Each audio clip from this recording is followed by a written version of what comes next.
Hola, buenas tardes a todos. Arrancamos con el vídeo de hoy en directo, 19 de abril de 2020. Y empezamos, vamos mientras nos vamos uniendo.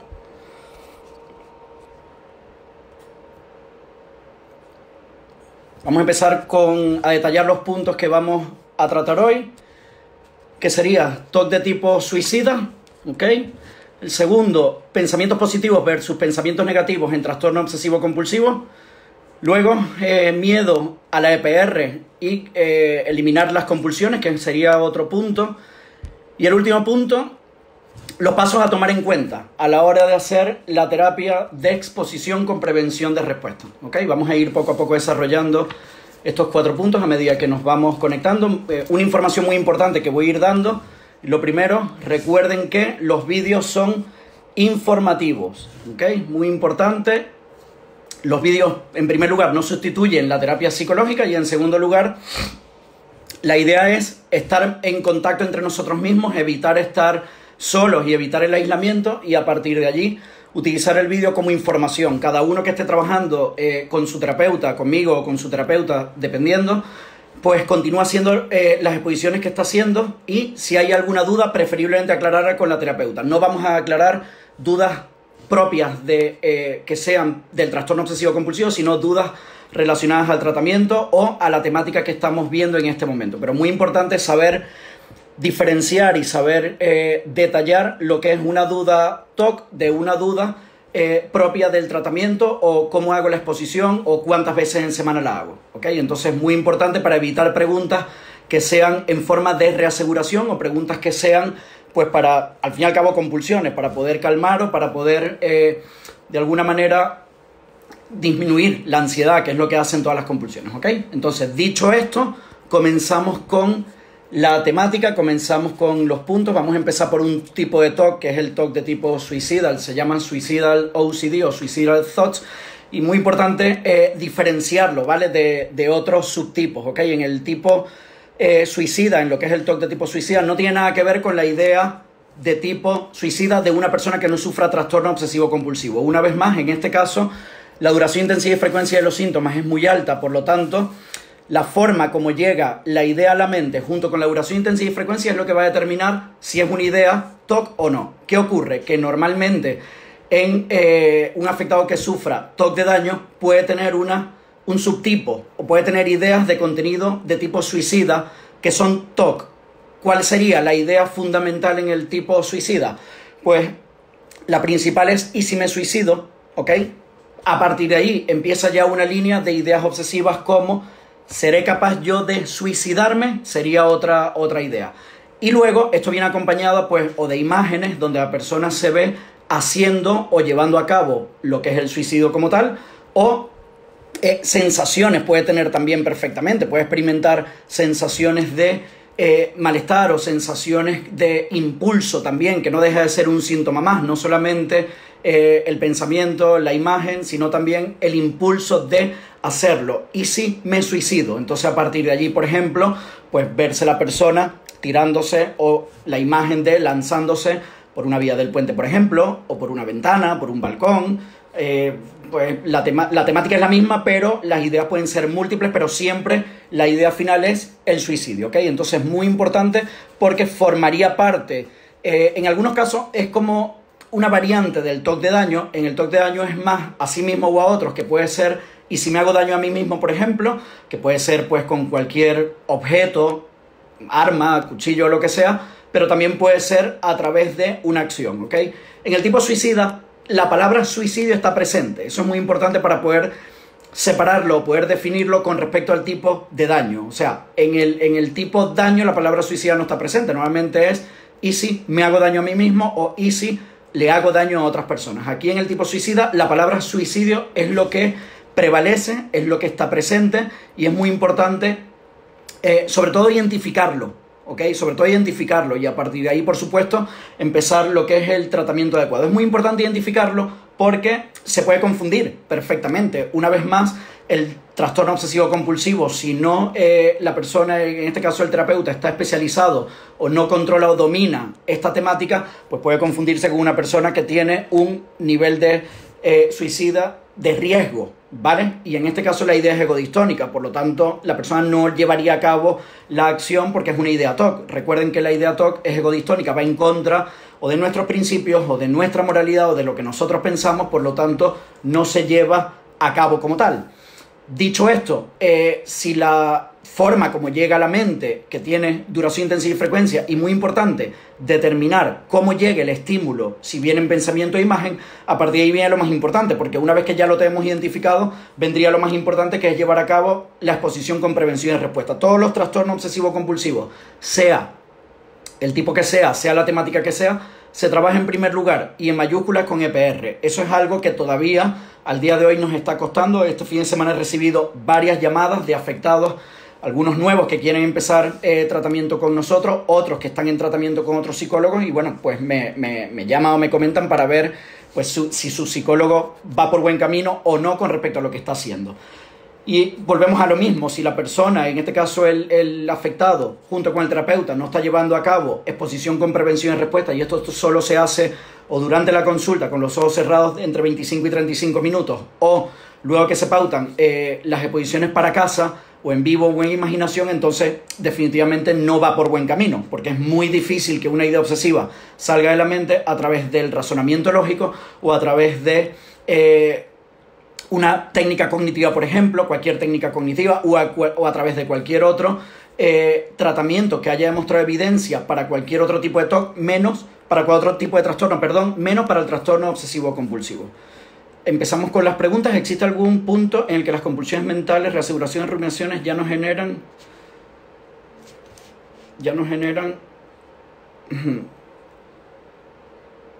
Vale. Ok, vamos a ir intentando aclarar las dudas sobre la marcha. Ya no genera un alivio temporal. Habría que valorar a la pregunta. Vamos punto por punto, o sea, punto, pregunta, respuesta, y vamos de esta forma, a diferencia de lo que hemos hecho los 3 domingos anteriores, que es los 4 puntos y luego las preguntas-respuestas. Más que nada, para que no se nos queden preguntas atrás. Entonces, esta pregunta concretamente, ¿existe algún punto en el que las compulsiones mentales de TOC puro, reaseguraciones, rumiaciones ya no generan un alivio temporal? Sí, puede ser que las compulsiones sean mentales, reaseguraciones, como has comentado, caducan. ¿Qué ocurre cuando caducan? Que necesitas llevar a cabo otras compulsiones cada vez más sofisticadas, cada vez más elaboradas. ¿Puede llegar un punto que no genera malestar? Podría ser, habría que valorar. Recuerden que hay conceptos y hay fenómenos como backdoor spy cuando ya la persona no siente ansiedad, no siente miedo, y puede ser que haya llegado a ese punto. Pero, una vez más, eso hay que valorarlo dentro de consulta preferiblemente. Habría que determinar a ver qué ha ocurrido en este caso concreto, por lo cual las compulsiones no generan malestar, seguramente ya habrán caducado, ya no hacen efecto, la persona tiene que desarrollar otras, y a partir de ahí o modificar la EPR o quitar compulsiones. Hay que hacer el tratamiento individualizado, pero eso en líneas generales puede ocurrir, sí puede ocurrir. El que ocurra no quiere decir que es un indicativo de que no sea TOC, ¿ok? El TOC tiene múltiples trampas, ese puede ser una. Aquí hay una siguiente pregunta: ¿se puede tener más de un TOC presente al mismo tiempo, como por ejemplo TOC homosexual y TOC de daño? Eso es en el 90 y largo % de los casos, ¿ok? Que un afectado tiene un tipo de TOC y a partir de ahí 1, 2, 3 subtipos. Eso es muy frecuente. No hay un orden como tal, o sea, puede ser lo más frecuente que hemos visto bajo mi experiencia clínica, mi equipo y yo, TOC de homosexualidad con subtipo, TOC amor relacional, pero perfectamente puede un TOC de homosexualidad tener subtipos de daño o de orden y simetría o cualquier otro tipo de TOC, ¿ok? Pero es muy importante, una vez más, identificar los síntomas y a partir de ahí lo que es el tratamiento de primera elección, que sería EPR, ¿ok? Esto con respecto al TOC suicida, lo que es el resumen importante, identificar los síntomas y a partir de allí empezar la EPR de forma individualizada, ¿vale? Ojo con esto, porque los vídeos, al ser informativos y hacer una visión general, ¿vale? De todo esto, muchas veces, claro, es que Alejandro ha dicho en el vídeo y a mí no me ocurre esto, a mí me ocurre esto, entonces esto no es, ¿vale? Se puede confundir, se puede malinterpretar, puedes caer en conceptos erróneos. Entonces es muy importante quedarnos con la información, filtrarla y si tengo dudas luego en consulta, muy importante, la aclaro con la psicóloga de mi equipo, en este caso si estáis con alguna psicóloga de mi equipo o conmigo durante la sesión, o en caso de que estéis con otro psicólogo, se aclara esa misma duda con vuestro terapeuta, pero es muy importante filtrar la información, ¿ok? A ver, María José, sentir impulso de lanzarte por un balcón, que te vas a explotar la cabeza contra algo, te da miedo si algún día lo podrías hacer si estás solo, esto es TOC, ¿cómo saberlo? Coméntalo con tu terapeuta, esto es síntoma TOC, pregunta TOC, ¿vale? Muy importante, los afectados con TOC puro, ¿ok? Que es donde más cantidad de rumiaciones hay, donde más tengo la necesidad de preguntar. Todo lo que me llegue a mi mente tengo que reasegurarlo, tengo que comprobarlo, tengo que estar seguro si esto es TOC o no. Vamos a ir controlando poco a poco vamos a ir poco a poco las reaseguraciones controlándolas. Esto es muy importante para que el tratamiento sea eficaz y para ir potenciando cada vez más las exposiciones. Esto va a ayudar a que vayas avanzando más y mejor en tu recuperación, ¿ok? Eso es muy importante. Vamos con el siguiente punto. Pensamientos positivos versus pensamientos negativos en TOC. ¿A qué me refiero con esto? Bien, partimos de la base de que las obsesiones, todos los pensamientos que llegan a la mente del afectado son obsesiones. Por lo tanto, no son pensamientos irracionales como tal, y mucho menos son pensamientos negativos. Esto es un mito, esto es un error o un fallo terapéutico a la hora de diagnosticar y a la hora de, por ejemplo, abordar el trastorno obsesivo compulsivo, porque muchas veces nos llaman afectados. Sí, es que mi psicólogo me dice que yo tengo pensamientos negativos. Eso no existe en trastorno obsesivo compulsivo, eso es absurdo. Es decir, el afectado con TOC tiene obsesiones, que es pensamientos, imágenes o cualquier cosa que llegue a la mente que produce malestar. Por lo tanto, ni es un pensamiento irracional propio de otro trastorno de ansiedad y mucho menos es un pensamiento negativo. Los pensamientos negativos todos los conocemos, pues, por ejemplo, no valgo para nada, o por ejemplo, nada me funciona o no le caigo bien a la gente. Eso sería más un pensamiento negativo. Eso no es un pensamiento TOC, no tiene nada que ver con una temática TOC. ¿Cómo sería si fuera una temática TOC? Tendría que coincidir con una temática, o sería un trastorno no especificado que no entraría dentro de ninguna categoría, pero en el pensamiento TOC, una vez más, la duración, intensidad y frecuencia de los síntomas es muy alta, cosa que no ocurre con un pensamiento negativo. Por lo tanto, en TOC no existen pensamientos negativos, son obsesiones, ¿vale? Cuando llega un afectado, por ejemplo, y nos comenta, es que mi terapeuta, o a mí me han dicho, o yo simplemente identifico mis pensamientos como pensamientos negativos, y si le hago daño a alguien, eso es un pensamiento negativo. La persona lo que hace normalmente es contrarrestarlo, ¿vale? Contrarrestarlo con un pensamiento positivo. Por ejemplo, no valgo para nada, bueno, no, sí valgo porque soy una persona, pues eso, o que tengo una carrera, o que intento como contrarrestar. Esto en TOC no funciona. Lo primero que tengo que hacer es identificar el síntoma. Eso es muy importante. Y luego, una vez que identifico el síntoma, no debo utilizar nada ni para neutralizar, ni para contrarrestar, ni para evitar, ni para bloquear, ni para ignorar, ni para absolutamente nada. Ni con un pensamiento positivo, ni con nada. ¿Por qué? Porque rápidamente se convierte en una compulsión. Por lo tanto, pensamientos positivos y negativos en TOC no existen. Es decir, esto es un mito, esto es falso. Lo que existen son pensamientos o ideas obsesivas que la persona intenta contrarrestar con un pensamiento positivo que no deja de ser una compulsión. ¿Por qué? Porque la persona se ha entrenado previamente o con terapeutas que no están especializados, por lo tanto el enfoque es completamente distinto, o porque intentan de alguna forma desarrollar algo a nivel mental que me ayude a contrarrestar toda esa información, y es lo más fácil. Es decir, para nosotros los seres humanos, cuando nos viene una imagen negativa, rápidamente contrarrestamos con una imagen positiva. Si me imagino que, por ejemplo, he tenido un accidente, pues no, me imagino rápidamente que estoy en la playa tomando el sol, por ejemplo. Eso, en esto, por supuesto que es un fallo, es un error terapéutico y no debe hacerse. Ya no solamente que es un error terapéutico, sino que rápidamente se desarrollan obsesiones. Entonces, hay que diferenciar entre pensamientos positivos y negativos que en TOC no existen. Lo que sí pueden existir es compulsiones que la persona intenta contrarrestar.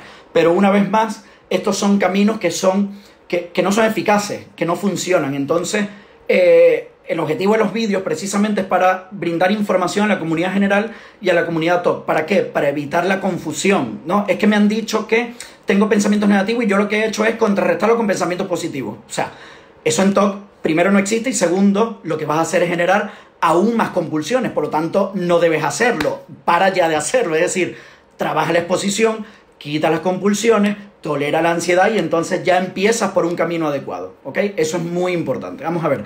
Pregunta, Manuel, ¿cómo funciona la relación entre los pensamientos egodistónicos y los valores del paciente? Los pensamientos egodistónicos, vamos con esta pregunta y seguimos. Los pensamientos egodistónicos son, las obsesiones son egodistónicas, es decir, van en contra de nuestra moralidad. Por eso es que el TOC de alguna forma ataca nuestros propios valores o lo que nosotros más queremos. Entonces, es muy importante determinar que cuando tengo una idea obsesiva, esta idea obsesiva va en contra de nuestros principios, de nuestros valores, de nuestra moralidad. El TOC nos va a atacar a lo que más queremos, ¿vale? El TOC siempre, o casi siempre, una vez más, no es en el 100% de los casos, pero sí en un 99% muy alto por ciento, nos va a atacar a lo que más queremos. Por lo tanto, si nuestra debilidad, entre comillas, o tenemos mucho amor por nuestros hijos, todos podemos tener mucho amor por nuestros hijos, pero si tenemos unas variables que van a interferir en nuestra personalidad y puede desarrollar una idea obsesiva, pues seguramente puede desarrollar una idea de tipo pederastia, pedofilia o algo de esto, igual que en el amor relacional, ¿vale? Con respecto a las parejas, claro, quiero tanto a mi pareja que al final me obsesiono con que pues los defectos o la forma de los ojos, o si me quiere, o focus partner, que en el caso de que él no me quiera a mí lo suficiente, etcétera, etcétera.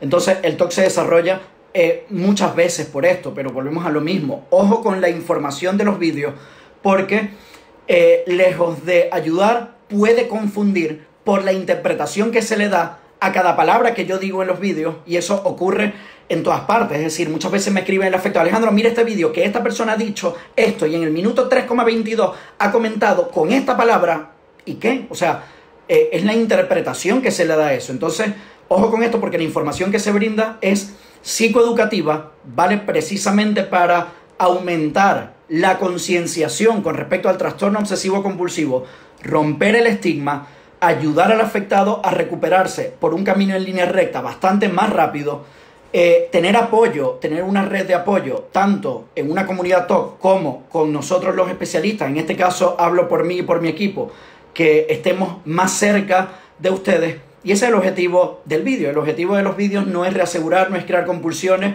o no es ver el detalle de lo que yo he dicho para interpretarlo de forma que el TOC diga, ¿vale? Ojo con esto, porque se caen muy fácilmente en muchas trampas, y esto es propio del trastorno obsesivo compulsivo.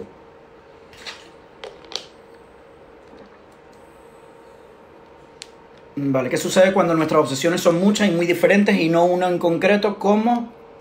Una vez más hay que valorar si pertenece a un tipo de trastorno obsesivo compulsivo o a un tipo no especificado donde no entra ninguna, y a partir de ahí pues comenzar a emplear el tratamiento. Y la siguiente pregunta, que la comenté: ¿cómo sabes que es un TOC suicidio? Duración, intensidad y frecuencia de los síntomas, cómo llega la idea a la mente y, importante, la forma como llega la idea a la mente y el malestar que ocasiona. A partir de ahí, eso no ocurre con ninguna otra idea obsesiva. El TOC tiene características muy concretas y hay que aprender a identificarlo y aprender a saber cómo enfrentarnos a él. Para poder saber cómo me enfrento, tengo que saber conocerlo, ¿vale? Conocer la forma como llega y conocer a qué me enfrento.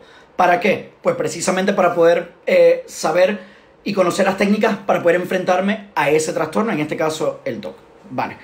Vale.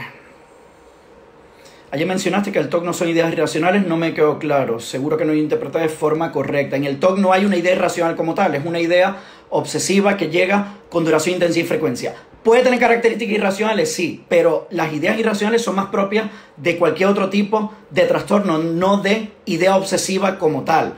Es decir, la característica del TOC no es una idea irracional, es una idea obsesiva. Y la diferencia es, una vez más, la duración, intensidad y frecuencia de esa idea en la mente. Y el contenido suele ser egodistónico. Por eso es que hablamos de idea obsesiva y no irracional. Vale, siguiente punto, miedo a la EPR. Esto es un punto que es muy, muy importante, que a mí me gusta mucho porque, como sabéis, la EPR no solamente que es el tratamiento de primera elección, sino que sigue habiendo mucha desinformación y muchos mitos y muchas ideas erróneas, tanto del trastorno como del tratamiento, ¿vale? Entonces, una de las misconceptions, de las ideas erróneas del trastorno es que si yo tengo mucha ansiedad no puedo hacer EPR, ¿ok? Es el propio temor a llevar a cabo la EPR. ¿Por qué? Porque, bueno, pues el psiquiatra me ha dicho que si tengo mucha ansiedad y el nivel de malestar que me generan ahora mismo las ideas, o mi psicólogo incluso, pues no me va a someter a ese estrés de ponerme en tratamiento con la EPR, porque eso ocasiona un nivel de malestar muy alto y eso es un sufrimiento, etcétera, etcétera. Eso definitivamente pues no es así. Una vez más es desinformación, es una idea errónea, es una idea falsa, es una idea equivocada. La EPR en primer lugar no es dañina, ¿ok? Y lo segundo, la puede utilizar cualquier afectado con trastorno obsesivo compulsivo, con cualquier tipo de TOC, de cualquier parte del mundo, de cualquier edad, desde los 2 o 3 años que lo he visto hasta pues 76 o 78, 80 años de edad, que también los hemos tenido. Es decir, no es algo propio de una cultura, de una población, no es algo propio de un tipo de TOC, no es algo propio de la evolución del trastorno. Es que como llevo 10 años con el trastorno, esto no me va a hacer efecto. Es que como llevo muy poco con el trastorno, lo ideal no es hacer EPR. La EPR es válida para la población TOC en general, no tiene nada que ver con las culturas. Por ejemplo, en Latinoamérica se utiliza en EPR, ¿vale? Y es el tratamiento de primera elección en el mundo entero, igual que en Estados Unidos, por lo tanto no tiene nada que ver con una raza o con si yo vengo de aquí o vengo de allí. O sea, eso da exactamente igual. Lo importante es que si tengo síntomas TOC, tengo que salir corriendo a hacer EPR. Eso sí es la realidad. Corriendo en el sentido de que cualquier cosa que haga que no sea eso, simplemente me va a alejar del objetivo, que es mi recuperación. Por lo tanto, es muy importante, en primer lugar, conocer la EPR en qué consiste. En segundo lugar, informarme a través del terapeuta cómo voy a llevar a cabo la EPR, si es en imaginación, si es al pensamiento, si es interoceptiva en muchos casos, si es en vivo, etcétera, etcétera.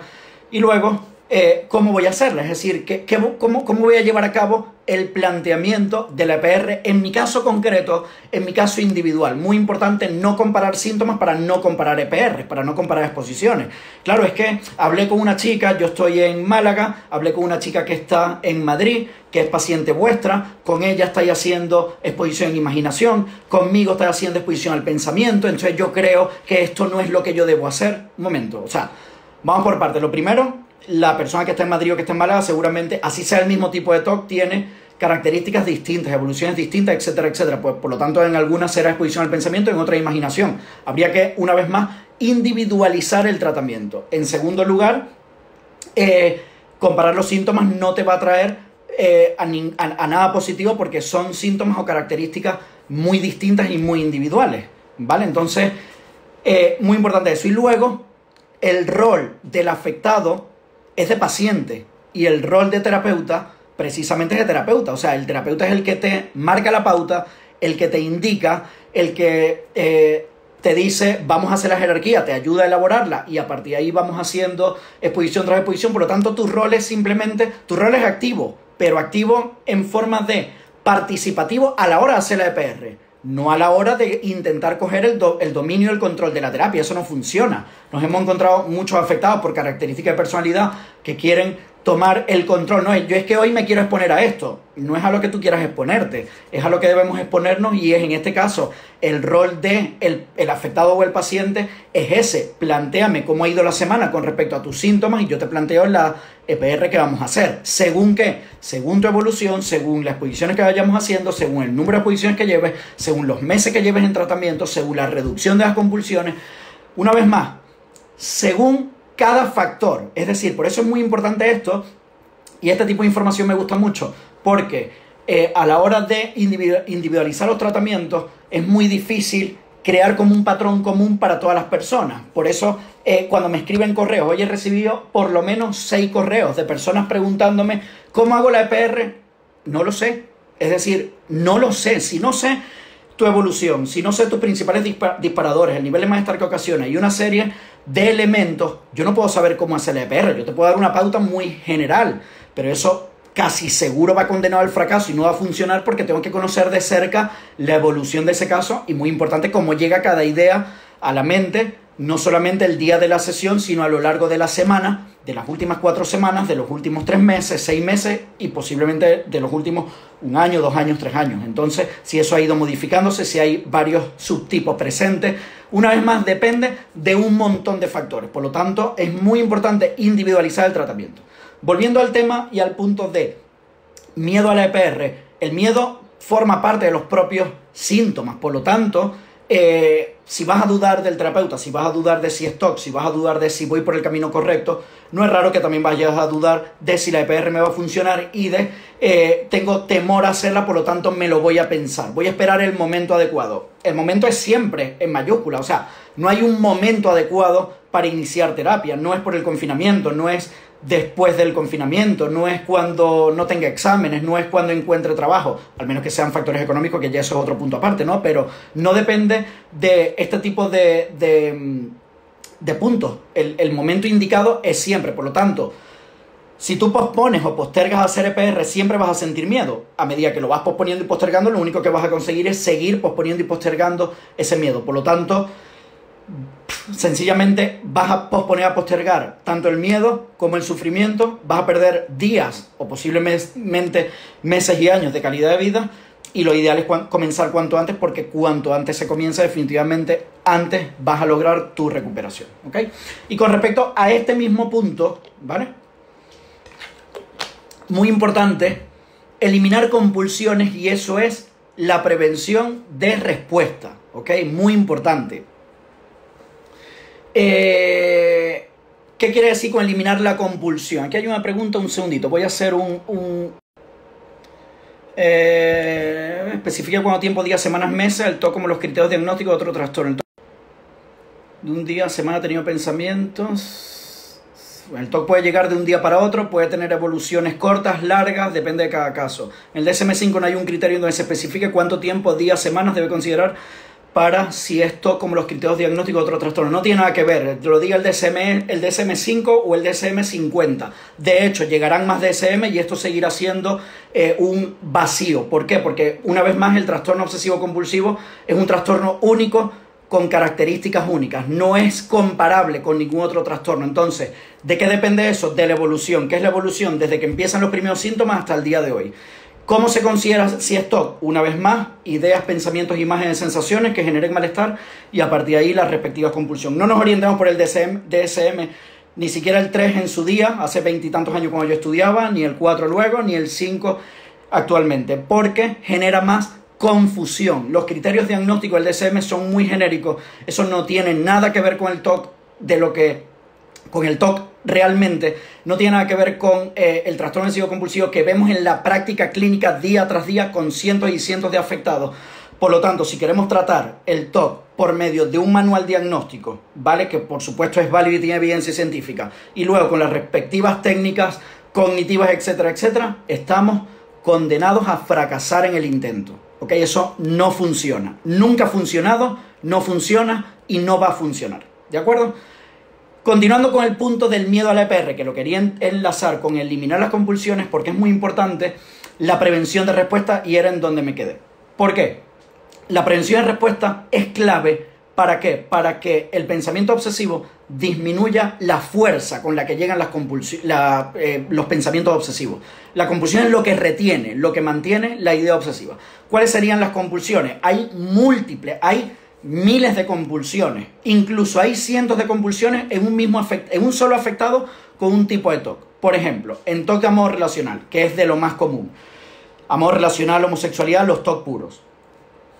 Hay una línea de compulsiones muy generales que suelen aparecer en la mayoría de los afectados, pero eso no quiere decir que si en mi caso concreto no tengo estas compulsiones que tiene mi compañera, entonces lo mío no es TOC. No, cada uno desarrolla sus propias compulsiones, Es decir, pueden ser normalmente compulsiones mentales y a partir de ahí pueden ser cualquier tipo de las compulsiones mentales que haya o que tenga la persona o serían las más comunes, pero definitivamente el afectado va a ser cualquier cosa que esté en sus manos o en su mente para poder calmar lo que sea, el pensamiento más absurdo, más ilógico, la imagen más absurda, cualquier cosa, porque su objetivo en ese momento es dejar de sufrir, es dejar de tener el pensamiento, y si no quiero a mi pareja, ¿será que no lo quiero? Y si soy homosexual, ¿será que me gustan los chicos? He visto un chico y de repente he tenido sensaciones de cosquilleo en mis genitales, entonces esto será o no será. Como el nivel de malestar es tan alto y la carga obsesiva es tan alta, la persona va a hacer lo que sea, porque su objetivo en ese momento simplemente es alivio. Por lo tanto, normalmente nada lo va a detener en la búsqueda de cualquier tipo de pensamiento, de imagen o incluso de sensación para poder disminuir, contrarrestar, bloquear o simplemente calmar lo que produce la idea. ¿Qué ocurre? Que hasta que la compulsión no empiezo a controlarla, la técnica EPR, que está compuesta de dos partes, por un lado la exposición y por otro lado la prevención y respuesta, no va a empezar a hacer efecto. ¿Ok? Esto es muy importante saberlo porque me puedo exponer, pero si no quito la compulsión, estoy trabajando a medio camino. Es decir, es muy importante no solamente exponerme, sino completar la técnica que sería la prevención y respuesta. Es decir, quitar, una vez más, poco a poco, progresiva, paulatinamente, paso a paso, semana tras semana, las compulsiones. Eso es muy importante porque hasta que no hago la ecuación completa de la técnica, exposición y la parte de prevención y respuesta, el pensamiento obsesivo no afloja, no pierde fuerza, se mantiene muy intenso. Claro, la exposición yo puedo hacerla porque es más fácil, entre comillas, que tampoco es fácil, es bastante difícil, complejo y muchas veces, por supuesto, genera mucho malestar enfrentarme al estímulo temido de si estoy pues con mi pareja en el sofá viendo la tele y de repente tengo un subidón de ansiedad, que sería la exposición.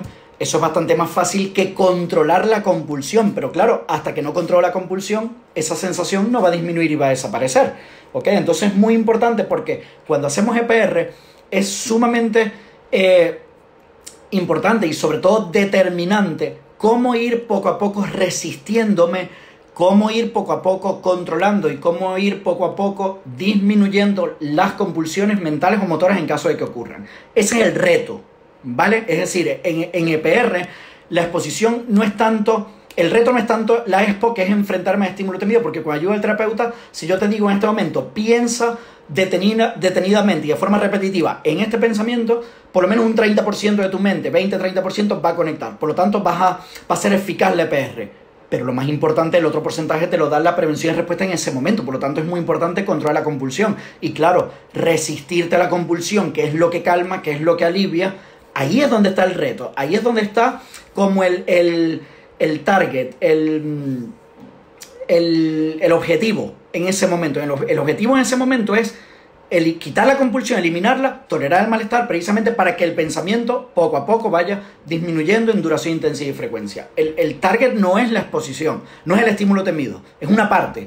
El target realmente es eliminar la compulsión, claro, esa es la parte más difícil de todo esto, pero es lo que te ayuda no solamente a ir avanzando poco a poco, sino a llegar a tu meta final, porque a medida que te vas resistiendo a compulsiones, vas entrenando la mente. Recuerden el concepto de músculo mental, es como ir al gimnasio, es exactamente lo mismo. Cada vez te vas a cansar menos, cada vez vas a resistir más esas compulsiones, cada vez las vas a tolerar más el nivel de malestar y poco a poco te va a ir ayudando semana tras semana a llegar hasta tu objetivo final, que es la recuperación, ¿ok? Entonces, ojo con eso, el objetivo, el target es la compulsión mental o motora. Exponte con la ayuda de tu terapeuta, pero trabaja muy fuerte durante la semana con las compulsiones. Y eso tiene que ver con las reaseguraciones, con las preguntas que le hago a mi terapeuta.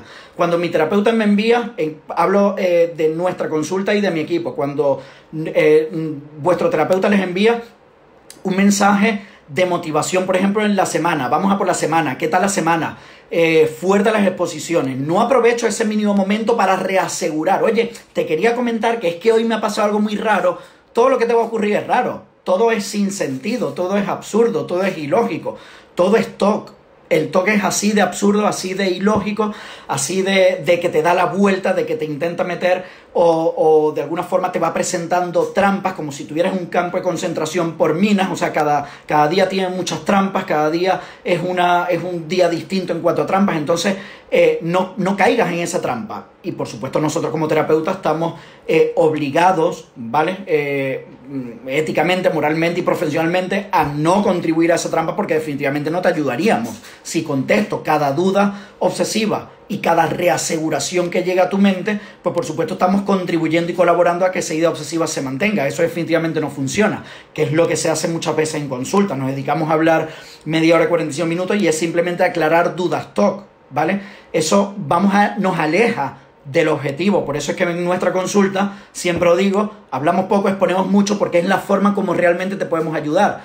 ¿Qué más da si hoy he tenido una sensación que es extraña y me ha venido así en el minuto 33 de una película? Esos detalles no son necesarios para nosotros. Lo más importante es cómo ha ido la semana con respecto a la exposición que se ha trabajado y cómo ha ido la semana en cuanto a duración, intensidad y frecuencia de los síntomas, que es lo que me va a ayudar a hacer tu siguiente EPR, para saber si continúo por la misma EPR o cambio la dirección de la EPR con otro estímulo o varío el estímulo. Eso es lo más importante. Una vez más nos enfocamos en la EPR, que es lo que realmente te va a ayudar a recuperarte, ¿ok?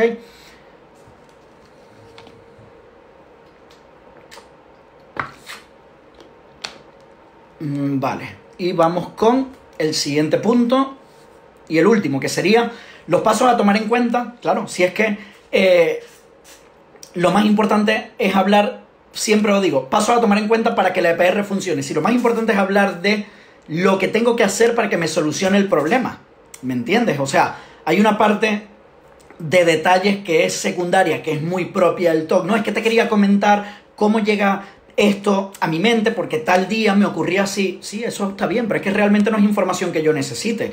Yo tengo el problema, que es un tipo de TOC, daño, por ejemplo. Sé ya la jerarquía, que es o pensamientos o imágenes o ideas que llegan a la mente de la persona. Sé las compulsiones que hace.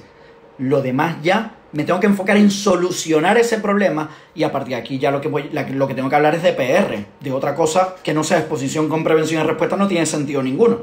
¿Vale? Entonces, ¿cómo hacemos, tanto en casa como en consulta, para poder tener una serie de pasos que nos ayude a solucionar el problema, potenciar la EPR, hacerla de forma más eficaz, a recortar tiempo de recuperación, que es uno de los objetivos en nuestra consulta y debería o debe ser un objetivo en el TOC en general? No solamente implementar el tratamiento adecuado, sino recortar el tratamiento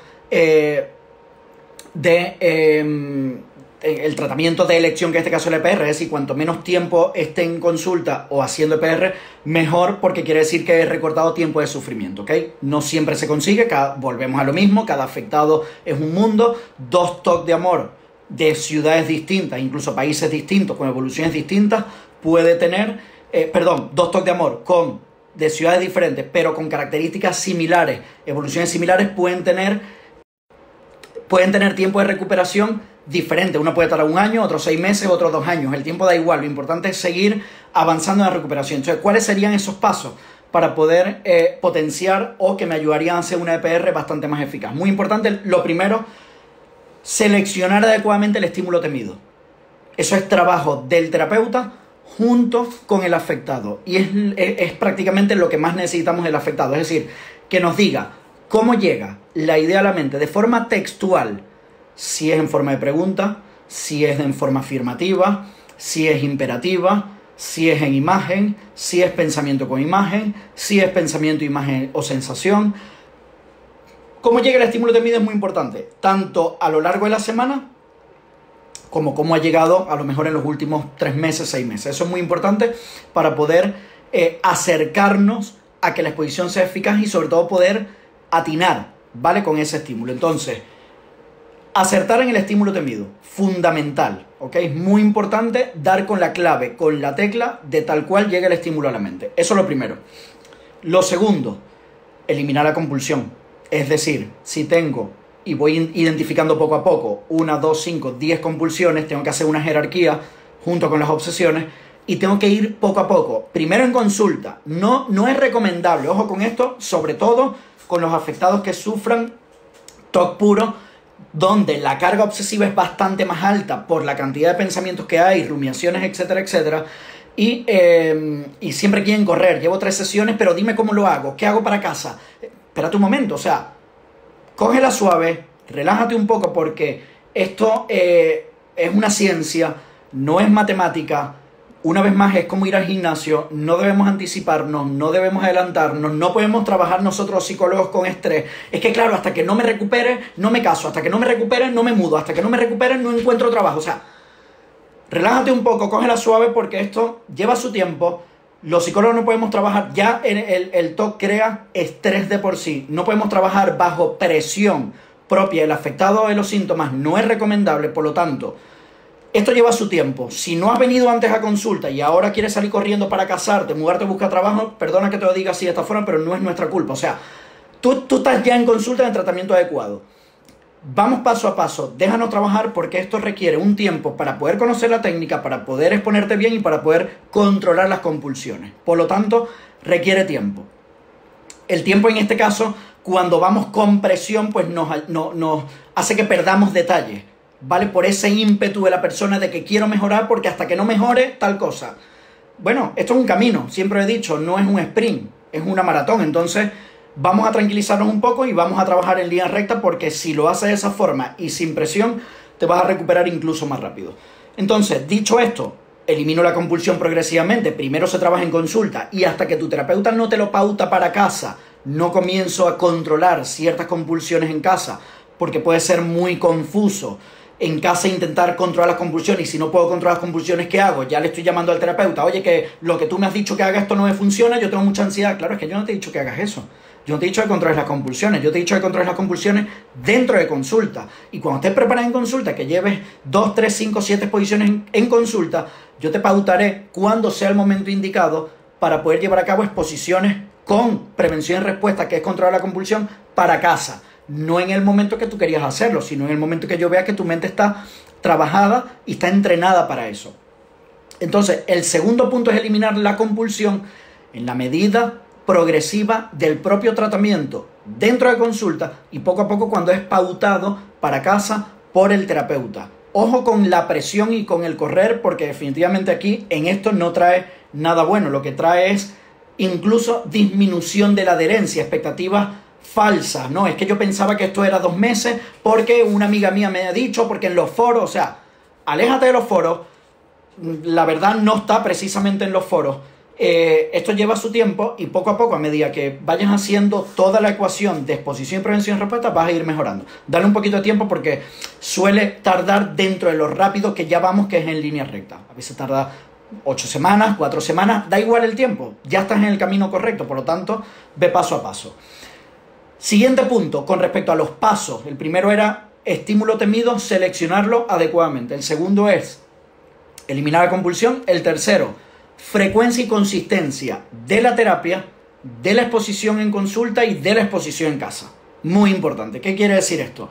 Que si no llevo a cabo la terapia de forma frecuente y consistente, si yo sé que no puedo empezar la terapia por lo menos una vez en semana, o en el peor de los casos, cada 10 y 15 días, entonces va a ser un obstáculo, porque si empiezas terapia cada 3 semanas es muy difícil controlar los síntomas, que es la primera fase de la terapia, y esto funciona por frecuencia. Es decir, que necesitamos un trabajo que sea más o menos continuo para poder controlar el síntoma, que es lo primero. Entonces necesito frecuencia de terapia y necesito luego frecuencia en la EPR en consulta, que eso lo hacemos nosotros, quitando la sesión 1, que es la de valoración, la evolución del trastorno, y hacer la jerarquía, y a partir de la segunda empezar la EPR. Ya en la segunda sesión estamos comenzando EPR, por lo tanto en todas vamos a hacer exposición con prevención y respuesta, y a partir de ahí, cuando veamos los terapeutas que tu mente está ya entrenada para hacer EPR para casa, pues definitivamente eso se va a llevar a cabo y vas a poder hacerlo para casa una vez que el terapeuta los paute para casa. Vamos a ver si puedo ir poco a poco leyendo algunas preguntas. Alejandro, ¿por qué hay tan pocos especialistas en TOC en Latinoamérica? Eso es una... Alejandro, ¿por qué hay tan pocos especialistas en TOC en Latinoamérica? Muy buena pregunta. No solamente en Latinoamérica, ¿vale? Hay muy pocos especialistas en el mundo entero. En España, como ya sabéis, mi equipo, y a lo mejor 4 o 5 especialistas realmente, pero es muy difícil primero, porque esto es otro tema, pero la pregunta la verdad que es una muy buena pregunta. Lo primero, no hay suficientes psicólogos que quieran especializarse en trastorno obsesivo compulsivo por lo complejo que es todo esto. Es bastante más fácil ver ansiedad, depresión o cualquier otro tipo de trastorno o de problemática. Esto requiere mucho esfuerzo, requiere mucha implicación, requiere estar estudiando constantemente, y si realmente quieres formarte definitivamente tienes que ir a Estados Unidos, y no todo el mundo está dispuesto a pagar el precio que requiere, bien sea aprender inglés o bien sea hacer cursos de formación o bien sea ir a los congresos, etcétera, etcétera. La información está allí, digan lo que digan. Entonces es un problema de compromiso, ¿ok? Por un lado. Y por otro lado, el TOC, a ser pues tan infradiagnosticado y tan oculto, pues tampoco es tan como reconocido. Por lo tanto, que es más fácil ansiedad y depresión, pues nos lanzamos a ello. Pero no es un problema en Latinoamérica, es un problema en el mundo entero. En Estados Unidos pasa igual, hay muchos especialistas, sí, pero ¿cuántos millones de habitantes hay en Estados Unidos y cuántos millones de afectados hay? Pues volvemos a lo mismo. A lo mejor hay 3 especialistas en Miami y el otro más cerca está pues en Nueva York o en Boston, que está a 1 hora. Es decir, también escasean, ¿no?, de alguna forma los especialistas. Entonces es un problema a nivel global. A ver si puedo leer.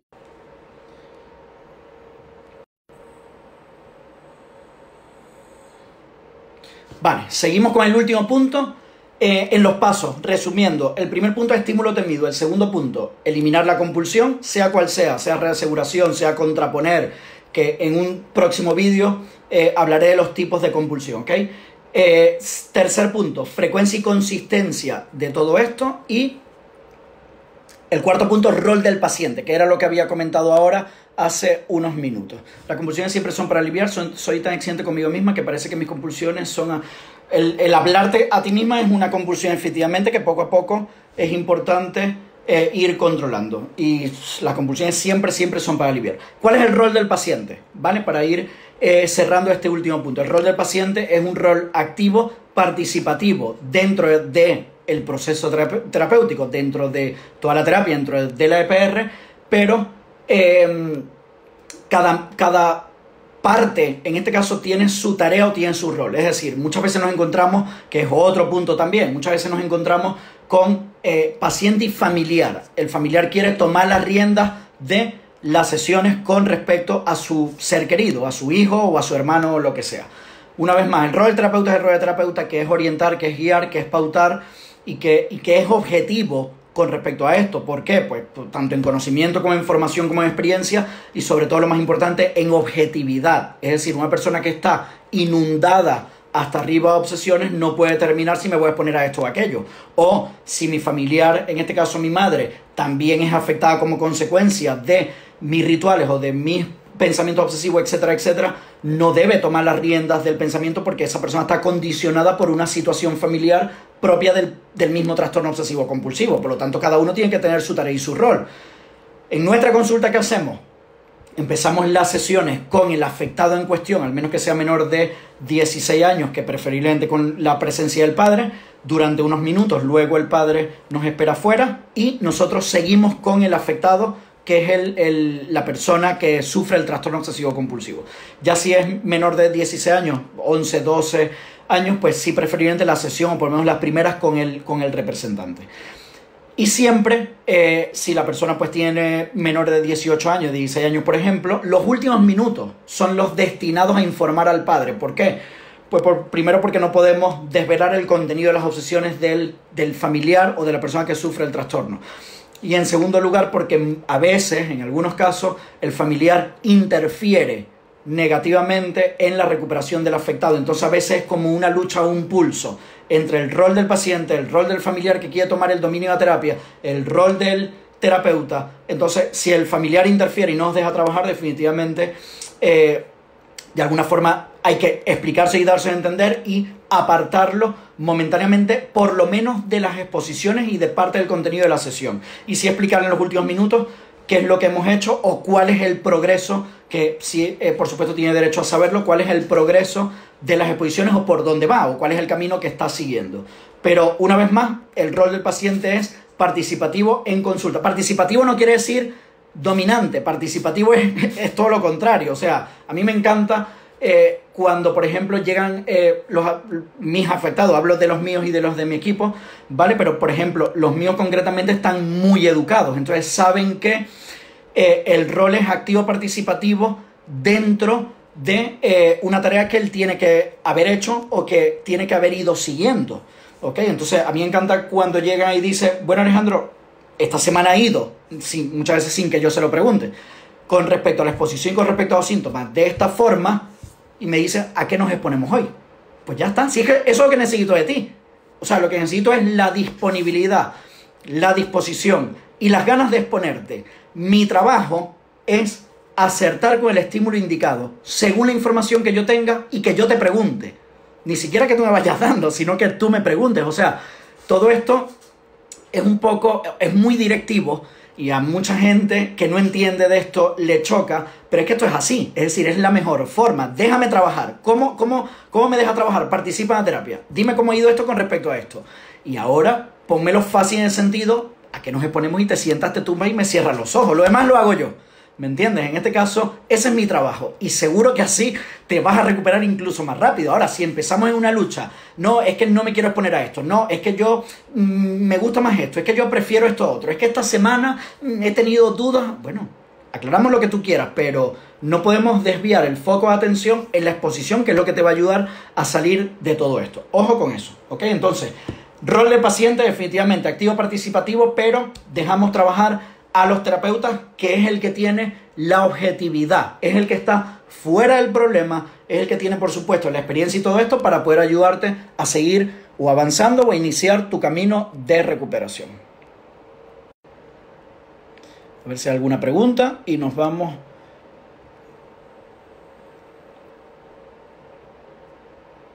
Sí, aquí hay muchas preguntas que, una vez más, son preguntas TOC. Entonces, muchas preguntas de esas no me voy a detener porque, primero, volvemos a lo mismo. Sería reasegurar que es un tipo de compulsión. Y lo segundo, pues, muchas de esas preguntas, preferiblemente, en vuestra sesión, o conmigo, o con mi equipo, en caso de que estéis con nosotros. Y si no estáis con nosotros, con vuestro terapeuta, esté donde esté. ¿Ok? Pero, insisto, muchas de estas preguntas, sobre todo en los afectados con TOC puro, son de reaseguración y definitivamente pues no ayudaría respondiendo una a una. Esta mañana recibí un correo de un chico con TOC de homosexualidad y si no me hizo 12 preguntas fue poco y todos iban en función a lo mismo. ¿Cómo me garantiza que esto es TOC? Yo siento esto, es que yo he visto los foros, es que he visto los vídeos, es que tú dices esto, es que esto me pasa a mí pero me pasa diferente porque tal, o sea, más de lo mismo, más enredo, síntomas TOC y hasta que la persona definitivamente no comience una terapia, ni email, ni WhatsApp, ni incluso llamadas telefónicas son caminos, o son vías, perdón, mejor dicho, para poder aclarar estas dudas y que la persona avance, ¿ok?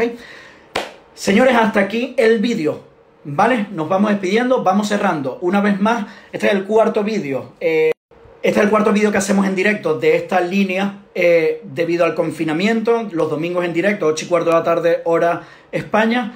Vale, empezamos el domingo 29 de marzo, 5:12. Hoy es domingo 19 de abril, 9:11, 12 de la noche. Por lo tanto, seguiremos el siguiente domingo y a continuar avanzando. ¿Ok?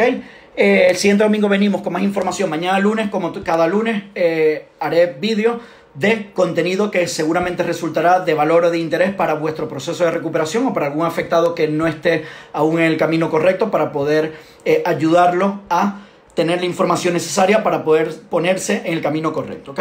Una vez más, muchísimas gracias a todos de corazón, lo que habéis estado conmigo y con todos nosotros, con nuestro equipo, día tras día, semana tras semana.